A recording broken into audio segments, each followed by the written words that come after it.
So this is Wawel Castle behind me in Krakow. This afternoon, 1.5 million people are expected to come to Krakow to attend the funeral of President Lech Kaczynski, who was killed in an air crash in a plane in Smoleńsk, Russia, last Saturday. President Obama has cancelled the trip allegedly because of a cloud of volcanic ash. You can see above Krakow the skies are completely clear. Prince Charles, Angela Merkel, the Chancellor of Germany, Nicolas Sarkozy and Berlusconi of Italy have also cancelled their appearance at this funeral today at very short notice. It's quite remarkable because Berlin is only about 400 kilometers away. So theoretically, Chancellor Angela Merkel could have just driven here in a couple of hours. So there are growing questions about the nature of the plane crash which killed not just President Lech Kaczynski but 100 members of the Polish military and civilian elite. Many people are questioning whether it was really an accident here in Poland.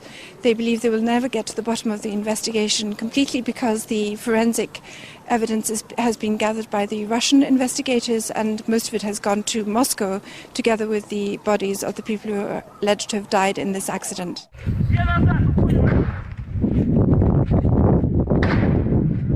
So gunshots can be heard in a video that was shot immediately after the plane allegedly crashed in this piece of wood in Smolensk. 4 gunshots can be heard from a small caliber pistol.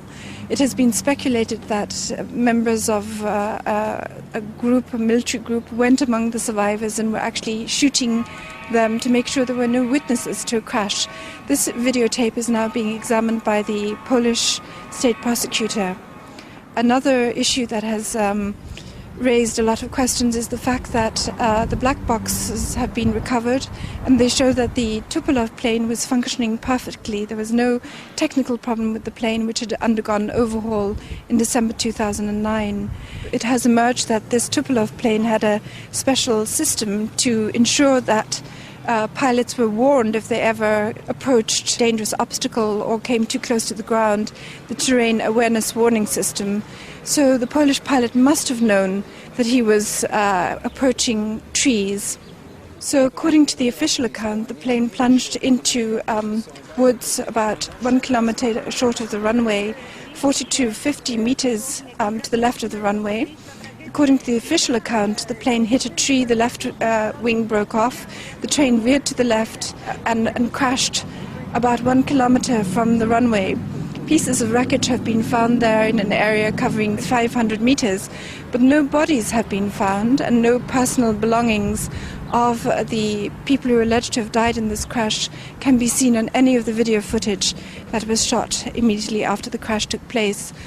The Russian security services then intervened to stop journalists reaching the crash site.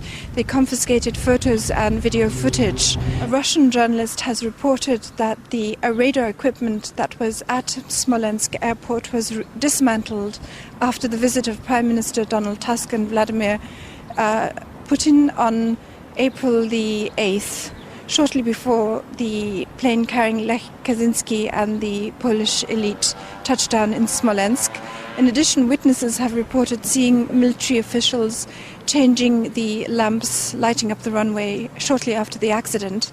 This has fueled speculation that the lamps were so placed as to mislead the pilot as to the real location of the runway and to lure him into the woods. The media initially blamed President Lech Kaczynski, claiming that he interfered with the pilot and caused him to crash the plane.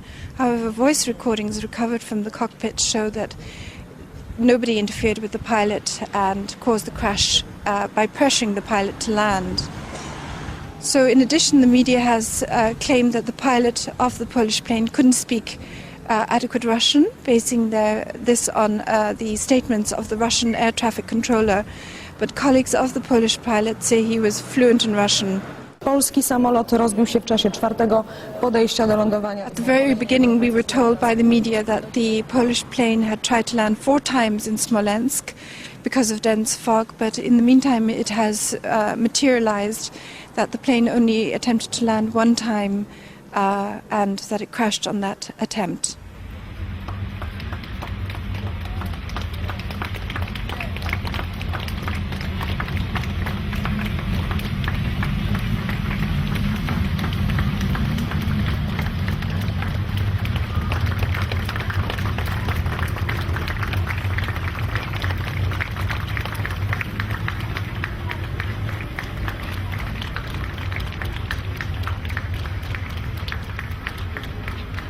So when we take all these facts together, a likely scenario is that the pilot approaching Smoleńsk airport was given false information about the real location of the runway and lured into landing in the woods close by.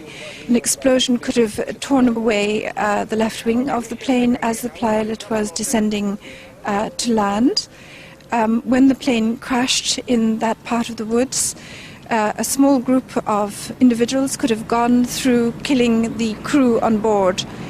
The absence of all bodies can be explained by, if you posit that these top generals, the central bank governor, the security chief, the two presidential opposition candidates, and large numbers of the opposition party in parliament were not on the plane at all, that they were killed or kidnapped in Poland, and their disappearance is simply being accounted for by claiming that they died as part of this plane crash.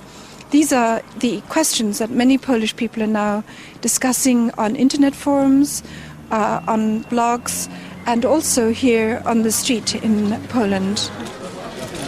Pierwsza myśl to też była moja taka, szczerze mówiąc, My chcemy powołania międzynarodowej komisji lotniczej, komisji, żeby nie wyszło tak jak wyszło w Katyniu, prawda?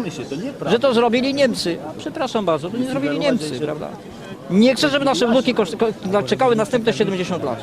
The timing of the plane crash is extraordinary. It happened 70 years to the anniversary of the first Katyn massacre, when 22,000 Polish officers and academics and political leaders were killed by the Soviet security forces with the consent of Nazi Germany. Once more, Poland finds itself leaderless. People here in Krakow are in a state of shock. And many people are wondering who was behind this extraordinary event. Some people have suggested it wasn't an accident. I am not able to believe in this. Yes. I can't believe in this. Yes. I had a lot of crazy ideas too, and everyone else was saying different things. Because there was no official response, and there still isn't really any official evidence on what went on. So there were a lot of different things I was hearing.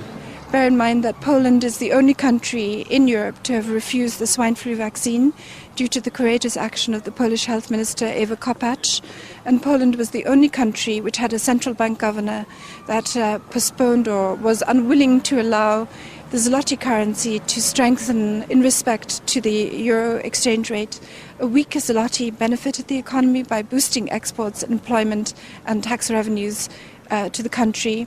The National Bank governor had indicated that he wasn't prepared to take loans from the IMF. Poland is the only country that is not in recession in Europe. It actually is growing at 2.7% this year, I think, and 1.7% last year. Its debt is relatively low compared to other countries, and after the death of this central bank governor in the crash, you can expect to see Poland absorbed into the Eurozone and increasing the size of its public debt very soon.